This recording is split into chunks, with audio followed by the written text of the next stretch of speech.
नमस्कार, मैं हूं आपके साथ मेनका चौधरी और अब खबरें विस्तार से। सबसे पहले बात कानपुर की कर लेते हैं, जहां पर एक बिल्डिंग हादसे में मां और बेटी की मौत हो गई है। बिल्डिंग भरभरा कर गिर गई। रेस्क्यू ऑपरेशन में भी इन दोनों को बचाया नहीं जा सका।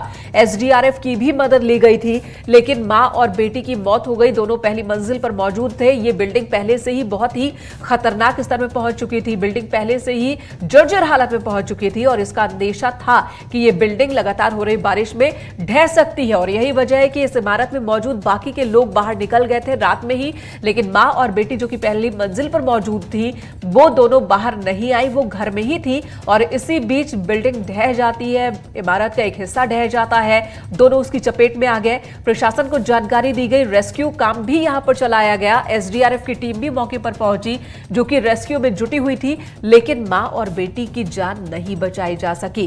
चूंकि गलियां बहुत पतली है, संकरी है, इसकी वजह से भी यहां पर रेस्क्यू में काफी टाइम लगा जब तक रेस्क्यू टीम पहुंचती। एक बड़ा हादसा हो गया। यहां पर मां और बेटी की जान चली गई है। दो तस्वीरें आप बीती रात की देख रहे हैं। कानपुर में लगातार बारिश हो रही है। जल जमाव की वजह से भी कई बिल्डिंग्स को खतरा पहुंच रहा है। जगह जगह पानी भरा हुआ है पूरे शहर में और यहां पर एक पुराना बिल्डिंग जो है, पुरानी इमारत, वो ढह गई और इस हादसे में मां और बेटी की जान चली गई।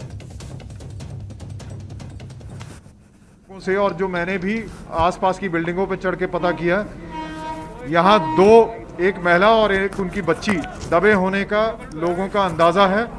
हमारा प्रयास है, हमारी टीम, नगर निगम की टीम और पुलिस सिविल एडमिनिस्ट्रेशन की टीम यहाँ लगातार प्रयास कर रही है। फायर ब्रिगेड की टीम साथ में लगातार प्रयास कर रहे हैं कि हम दोनों लोगों को जिंदा निकाल पाएं। हमारा प्रयास है उनको रेस्क्यू करें, जल्द से जल्द उनको हॉस्पिटल पहुंचाएं। हालांकि प्रशासनिक अधिकारी का यह बयान उस वक्त का है जब रेस्क्यू ऑपरेशन की शुरुआत हुई थी, लेकिन अब जो खबर आ रही है, जो दुखदाई है, वो खबर ये है कि मां और बेटी को बचाया नहीं जा सका है। श्याम तिवारी हमारे सहयोगी इस वक्त हमारे साथ मौजूद हैं। श्याम, पूरी जानकारी दे।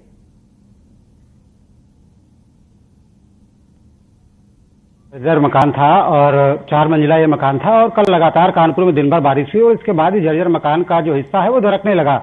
इसके चलते इस परिवार, जो ये बिल्डिंग है, इसमें 3 परिवार रहते थे, जिसमें 2 परिवार बिल्डिंग को छोड़ करके चले गए थे, जबकि एक परिवार जिसमें कि 50 वर्षीय महिला और उसके 3 बच्चे रहते थे, तो वो उसी मकान में बने रहे, उसी बिल्डिंग में बने रहे। आपको बता दें कि जब ये हादसा हुआ तब एक लड़का घर के बाहर था, उसके अलावा माँ और एक बेटी और एक बेटा मकान के अंदर था। लेकिन जब बिल्डिंग धड़कने लगी तो लड़का भी घर से बाहर आ गया। लेकिन जैसे ही मकान का एक हिस्सा टूट करके गिरा तो उसमें माँ और बेटी वहां पर फंस गए और इसके बाद जब लोगों को इस बात की जानकारी हुई तो उन्होंने इसको पुलिस की जानकारी दी। पुलिस के बाद नगर निगम और इसके बाद सेना के अधिकारी, शाम तो क्या रेस्क्यू ऑपरेशन अब खत्म हो चुका है? जो है वो रेस्क्यू ऑपरेशन चलाया गया। जी, रेस्क्यू ऑपरेशन क्या अब खत्म हो चुका है, रोक दिया गया है? जी, सवाल बता दें। जी, रेस्क्यू ऑपरेशन खत्म हो गया क्योंकि पहली प्राथमिकता जो रेस्क्यू ऑपरेशन चलाने की थी वो ये थी कि जो फंसे हुए लोग हैं, इसमें जो माँ बेटी फंसी हुई हैं, उनको निकाला जा सके, क्योंकि ये सकरी गलियां हैं और इसके अलावा जो मलबा हटाने का काम है, जो तमाम अंदर घुसा हुआ मलबा है, इसको बाद में हटाया जाएगा। लेकिन पहली प्राथमिकता प्रशासन की यही थी कि जो माँ बेटी, लेकिन दर्दनाक हादसा हुआ, माँ और बेटी को बचाया नहीं जा सका है। श्याम, क्या आपकी वहां मौजूद लोगों से बात हुई, इस महिला के बेटों से बात हुई? जब बेटे बाहर निकल रहे थे तो महिला और वो लड़की बाहर क्यों नहीं आए? क्या वो आना चाहते थे और निकल नहीं पाए या फिर वो निकलना ही नहीं चाहते थे घर से? देखिए, रात का 9:30 बजे का समय है जब ये बिल्डिंग कोलैप्स हुई थी। तो उस समय आमतौर पर जो इलाका है वहां पर हालांकि दिन में बहुत चहल पहल रहती है, लेकिन रात में वो शांत हो जाता है। 9 बजे के आसपास इस तरीके का लॉकडाउन का समय चल रहा है, तो जो माँ और बेटी है वो आराम करने के चले गए थे, लेकिन उनको इस खतरे का अंदाजा ही नहीं हो पाया कि वो मकान जो है वो गिर भी सकता है। लेकिन बिल्कुल शाम, और अंदाजा हुआ नहीं और नुकसान इतना ज्यादा, जान चली गई माँ और बेटी की। धन्यवाद श्याम इस वक्त पूरी जानकारी देने के लिए। कानपुर में लगातार बारिश जारी है, लगातार भारी बारिश हो रही है। कई इलाकों में जल जमाव के हालात बन गए हैं। मूलगंज थाना क्षेत्र के हटिया के बक्सा बाजार में एक 4 मंजिला मकान ढह गया और इस मकान में जो बाकी लोग थे वो तो निकल गए, लेकिन ऊपरी मंजिल पर रह रही मां और बेटी को नहीं बचाया जा सका। तो ये दर्दनाक तस्वीर कानपुर की इस वक्त आप देख रहे हैं। और कानपुर में 2 और हादसे हुए हैं। बर्रा थाना क्षेत्र के कच्चा मकान ढहने की वजह से उस क्षेत्र में एक बुजुर्ग महिला की जान चली गई। घर की छत और दीवार गिरने के बाद वहां चीख पुकार मच गई। इसके बाद ग्रामीण जमा हुए। आनन फानन में महिला को मलबे से बाहर निकाला गया, लेकिन तब तक उसकी जान चली गई थी।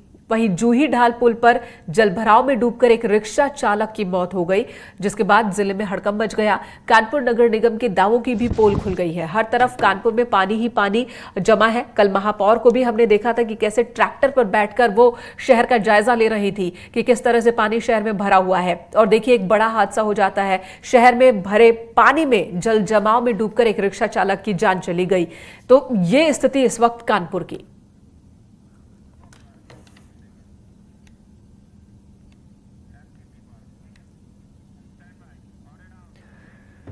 उधर सीतापुर में भारी बारिश और बैराजों से छोड़े जा रहे पानी से ग्रामीणों की मुश्किलें बढ़ गई हैं। 90 से ज्यादा गांव बाढ़ की चपेट में है।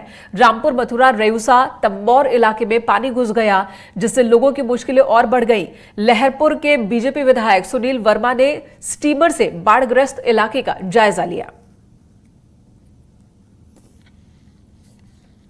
सीतापुर की यह तस्वीर बाढ़ग्रस्त इलाके का जायजा लेते दिख रहे हैं। यहां पर स्टीमर पर सवार होकर अधिकारी पहुंचे।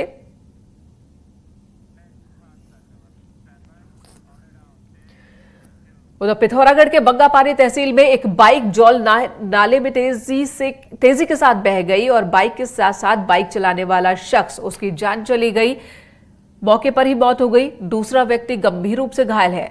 जो तस्वीर इस वक्त आप देख रहे हैं, दरअसल यहां पर आईटीबीपी का एक जवान अपने भाई के साथ बाइक से जा रहा था और तभी पानी की चपेट में आ जाता है। उस जवान की मौत हो गई, बाइक भी बह गई। लोगों ने बचाने की बहुत कोशिश की, लेकिन उस शख्स को नहीं बचाया जा सका। उसका भाई इस वक्त, उसे लोगों ने बचा लिया, लेकिन उसकी हालत गंभीर बताई जा रही है।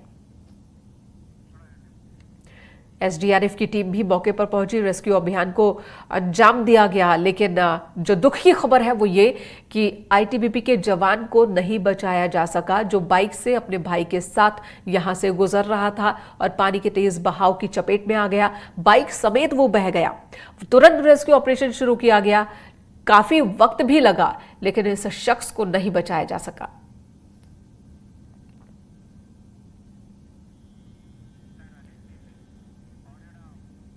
तो इस हादसे में जिंदगी हार गई।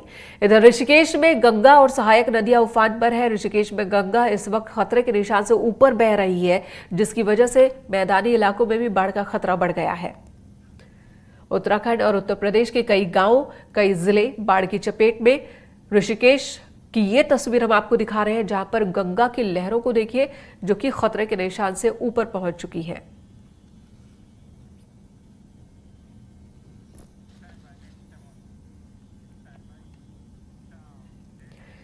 पूरे उत्तराखंड में बारिश की वजह से, भूस्खलन की वजह से जिंदगी अस्त व्यस्त हो गई है। चमोली के भी कुछ ऐसे ही हालात हैं। बारिश की वजह से कई जगहों पर सड़कें पूरी तरह से बंद है। लैंडस्लाइड की वजह से काफी नुकसान पहुंचा है। बद्रीनाथ हाईवे भी कई जगहों पर बंद है, जिसकी वजह से चमोली के लोगों की जिंदगी बहुत ही मुश्किलों से गुजर रही है इस वक्त।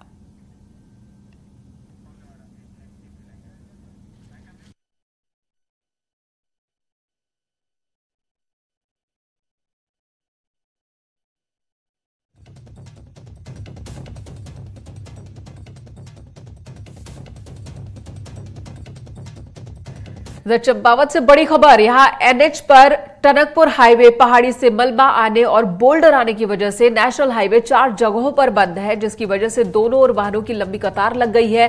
आवाजाही पूरी तरह से बंद है। बारिश की वजह से 6 ग्रामीण सड़कों का जिला मुख्यालय से संपर्क कट चुका है। ये ग्रामीण इलाके पूरी तरह से अंधेरे में इस वक्त जिला मुख्यालय से कट गया है इनका संपर्क। और ये मलबा आप चंपावत में सड़क पर जो देख रहे हैं, लगभग यही स्थिति उत्तराखंड में कई जगहों पर है। चंपावत में 4 जगहों पर एनएच बाधित है इस वक्त। प्रशासन की ओर से लगातार जेसीबी मशीनों का इस्तेमाल कर मलबा हटाने का काम चल रहा है, लेकिन लगातार कई जगहों पर पहाड़ी से बड़े बड़े बोल्डर गिर रहे हैं, जिसकी वजह से भी खतरा बना हुआ है। और यही वजह है कि मौसम विभाग और प्रशासन ने भी रेड अलर्ट जारी किया है और लोगों से यह अपील की गई है कि आप घरों से बाहर ना निकले अगर बहुत ज्यादा कोई जरूरी काम नहीं है तो, और अगर निकलते हैं तो पहले इस बात की जानकारी हासिल कर ले कि कौन सा रास्ता खुला हुआ है और कौन सा रास्ता बंद हो चुका है।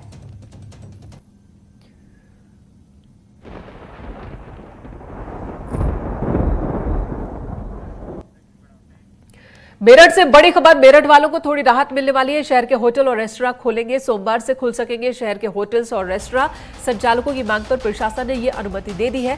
जिलाधिकारी अनिल ढींगरा के निर्देश के बाद यह फैसला लिया गया। कोरोना से बचाव के नियमों का पालन जरूरी होगा। सिनेमा हॉल अभी नहीं ऑन होंगे, नहीं खुलेंगे। रेस्टोरेंट वालों के लिए ये एक राहत की बात है। लगातार मांग हो रही थी रेस्टोरेंट और होटल संचालकों की वजह से कि कोरोना की वजह से, लॉकडाउन की वजह से जब से उनका काम बंद है, अभी तक होटल्स खुले नहीं, रेस्टोरेंट खुले नहीं, जिसकी वजह से उन्हें लगातार नुकसान उठाना पड़ रहा है। उनकी कमाई नहीं हो रही है और इस व्यवसाय से जुड़े तमाम लोगों को भी नुकसान हो रहा है। अब प्रशासन ने अनुमति दे दी है। मेरठ में हालात बहुत ज्यादा संवेदनशील थे। कोरोना के कई मामले शुरुआती दौर में ही बड़ी संख्या में मेरठ में सामने आए और लगातार सामने आते रहे, जिसकी वजह से मेरठ में सावधानी ज्यादा बरती जा रही थी, सख्ती ज्यादा बरती जा रही थी। लेकिन अब यहां पर भी होटल्स और रेस्टोरेंट खुल सकेंगे, लेकिन कोविड-19 प्रोटोकॉल का पालन करना होगा। निखिल हमारे सहयोगी इस वक्त हमारे साथ मेरठ से जुड़ चुके हैं। निखिल, क्या आदेश है और किस तरह से कोविड प्रोटोकॉल का पालन करना होगा? देखिए मेनका, मैं आपको बता दूं कि यहाँ सशर्त अनुमति दी गई है। उसकी वजह साफ तौर पे यही है कि जिस तरीके से होटल और रेस्टोरेंट पिछले काफी समय से सफर कर रहे थे, उन लोगों की कमाई नहीं हो रही थी और लगातार नुकसान झेलना पड़ रहा था, तो उसको लेकर यहाँ पर डीएम ने एक राहत भरी खबर दी है। यहाँ उन्हें अनुमति दे दी है, लेकिन ये सशर्त अनुमति है। उन्हें सोशल डिस्टेंसिंग और हाइजीन का पालन करना पड़ेगा और इसी सब को लेकर उन्होंने साफ तौर पर यही कहा है कि जो मानक पूरा नहीं करेगा उसकी अनुमति को कैंसिल कर दिया जाएगा, साथ ही जुर्माना भी लगाया जाएगा और सोशल डिस्टेंसिंग उल्लंघन और दूसरे नियमों को पालन करना होटल रेस्टोरेंट की मजबूरी भी होगा। तो बिल्कुल स्पष्ट गाइडलाइन के साथ सशर्त अनुमति दी है। सोमवार से होटल और रेस्टोरेंट खुल सकेंगे और पिछले काफी समय से, क्योंकि अनलॉक हो गया है, बाजार खुल गए हैं और दोनों तरफ के बाजार खुल गए हैं और ऐसे में होटल रेस्टोरेंट ना खुलने के कारण एक व्यापारी विशेष को यहाँ पर एक बड़ा नुकसान झेलना पड़ रहा था, क्योंकि उन्हें अपना स्टाफ भी मेंटेन करना है, उन्हें अपनी चीजें भी मेंटेन करनी है। या क्या पॉलिसी होगी? यहाँ ग्राहक नहीं थे। ऑड इवन पॉलिसी यहाँ पर अपनाई जाएगी पॉलिसी की अगर या फिर कोई और नियम? देखिए ऑड इवन अभी इस पर बहुत स्पष्ट गाइडलाइन नहीं है, लेकिन अभी सबको ही अनुमति दी गई है। लेकिन पहले मानकों की चेकिंग होगी, पहले प्रशासन की टीम मानक चेक करेगी, उसके बाद ही ये लोग खोल सकेंगे। जी धन्यवाद निखिल इस वक्त पूरी जानकारी देने के लिए। तो होटल और रेस्टोरेंट से जुड़े व्यवसायियों के लिए अच्छी खबर। मेरठ के व्यवसायियों के लिए लगातार इनकी मांग थी कि अब इनके होटल और रेस्टोरेंट खुलने चाहिए, क्योंकि लगातार नुकसान का सामना करना पड़ रहा है। बुरी तरह से प्रभावित हुआ है कोरोना के इस दौर में ये व्यवसाय, और अब फैसला लिया गया है कि कोविड प्रोटोकॉल के पालन के तहत ही मेरठ में भी होटल्स और रेस्टोरेंट खोल सकेंगे। इधर उत्तर प्रदेश के निजी स्कूलों की फीस वसूली मामले की सुप्रीम कोर्ट में आज सुनवाई होगी। सुप्रीम कोर्ट की 3 सदस्यीय पीठ इस मामले की सुनवाई करेगी। निजी स्कूलों में फीस वसूली न करने को लेकर योगी सरकार को शासनादेश जारी करने के लिए यह याचिका दाखिल की गई है। हालांकि इस याचिका को इलाहाबाद हाई कोर्ट खारिज कर चुका है। याचिकाकर्ता ने अब हाई कोर्ट के फैसले को सुप्रीम कोर्ट में चुनौती दी है। याचिकाकर्ता ने इलाहाबाद हाई कोर्ट में दलील दी थी कि कोरोना काल में सभी स्कूल बंद है, स्कूलों में छुट्टियां चल रही हैं और ऐसे में सरकार को आदेश जारी कर बच्चों की स्कूल फीस माफ कर देनी चाहिए। लेकिन हाईकोर्ट ने याचिका को खारिज करते हुए कहा था कि अधिकतर स्कूल ऑनलाइन क्लासेस चला रहे हैं, बच्चों को वीडियो और दूसरे माध्यमों से शिक्षा दी जा रही है। ऐसे में यह नहीं किया जा सकता कि स्कूलों में छुट्टियां हैं, ये बात नहीं कही जा सकती। और अब देखना होगा कि सुप्रीम कोर्ट इस मामले पर क्या रुख अख्तियार कर रहा है। आज मामले की सुनवाई होनी है। हालांकि न्यूज 18 ने भी मुहिम चलाया है कि जब स्कूल में क्लासेस ऑनलाइन हो रहे हैं, पढ़ाई आधी अधूरी हो रही है, तो फीस पूरी क्यों? इस अभियान को लोगों का समर्थन भी मिल रहा है और इस अभियान की शुरुआत भी परिजनों की मांग के बाद ही न्यूज 18 ने की।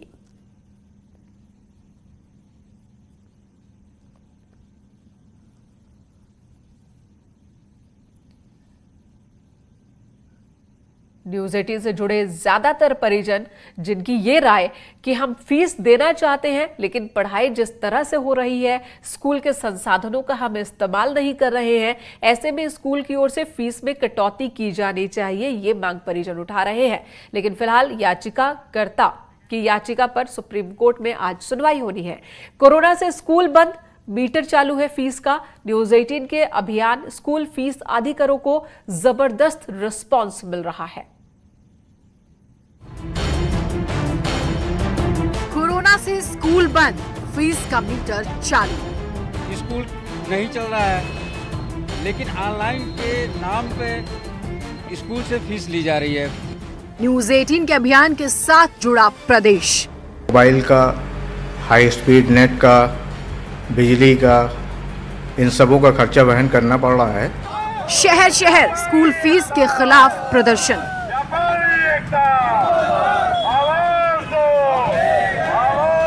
स्कूल फीस पर आगरा, लखनऊ में विरोध। गोरखपुर और मेरठ में सड़कों पर अभिभावक। डाटा का पैसा दें और फिर स्कूल की फीस भी पूरी भरें।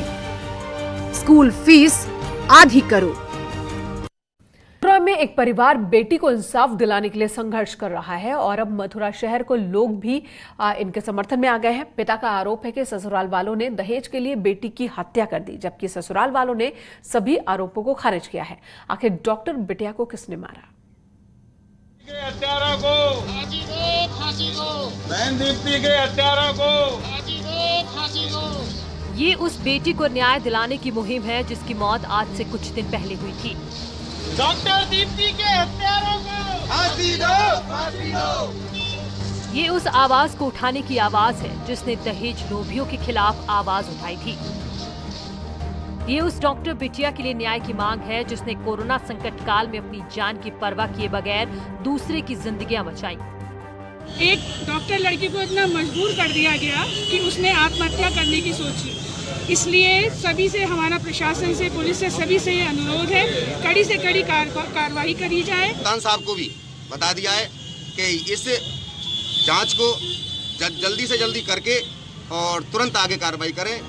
डॉक्टर दीप्ति को न्याय दिलाने के लिए इन दिनों मथुरा में इसी तरह से लोग सड़कों पर हैं। इनकी सिर्फ एक ही मांग है कि दीप्ति के हत्यारों को कड़ी से कड़ी सजा मिले। बहन दीप्ति के हत्यारों को फांसी दो, फांसी दो। बहन दीप्ति के हत्यारों को फांसी दो, फांसी दो। डॉक्टर दीप्ति की शादी मथुरा के कोसी कला के डॉक्टर परिवार में हुई थी। जिस वक्त शादी हुई तो पूरे परिवार में खुशी का माहौल था। दीप्ति के पिता इस बात से खुश थे कि बेटी को अच्छा घर और वर मिल गया है, लेकिन शादी के कुछ वक्त बाद स्थितियां बदली तो दीप्ति के मायके वाले परेशान होने लगे क्योंकि दीप्ति के ससुराल वाले और ज्यादा दहेज की मांग करने लगे।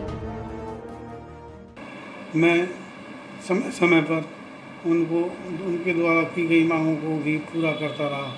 सन 2017 में मेरी बेटी को दहेज के लिए ही प्रताड़ित किया गया और मारा पीटा गया, यहाँ तक कि उसे घर से बाहर निकाल दिया गया। दीप्ति के पिता का आरोप है कि उसके ससुराल वाले दहेज के लिए परेशान कर रहे हैं। हालांकि ससुराल वाले लगातार इस बात से इनकार करते रहे, लेकिन लड़की के पिता की माने तो उनके पास भी ससुराल पक्ष के लोगों का फोन आया था। उन्होंने बेटी को अंजाम भुगतने की धमकी दी थी। इस धमकी के बाद से ही दीप्ति अपने कमरे में फंदे से लटकी हुई पाई गई, जिसके बाद उसे इलाज के लिए अस्पताल में भर्ती कराया गया, लेकिन वो जिंदगी की जंग हार गई। उनके जो पति हैं उनको भी जेल लिस्ट में भेजा गया है। फर्दर इन्वेस्टिगेशन, इसमें बाकी की जो अन्य कार्रवाई है, इन्वेस्टिगेशन है, इसमें चल रही है और एक सीओ रैंक के अधिकारी इसकी विवेचना कर रहे हैं। जो भी उसमें एविडेंसेस मिले हैं, जो भी आरोप उस पर लगे हैं, पूरी तरीके से उसका इन्वेस्टिगेशन इसमें किया जाएगा।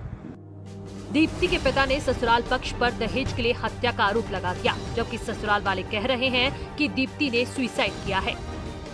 फिलहाल पुलिस इस मामले की जांच कर रही है और मथुरा के लोग डॉक्टर बिटिया को न्याय दिलाने के लिए संघर्ष कर रहे हैं।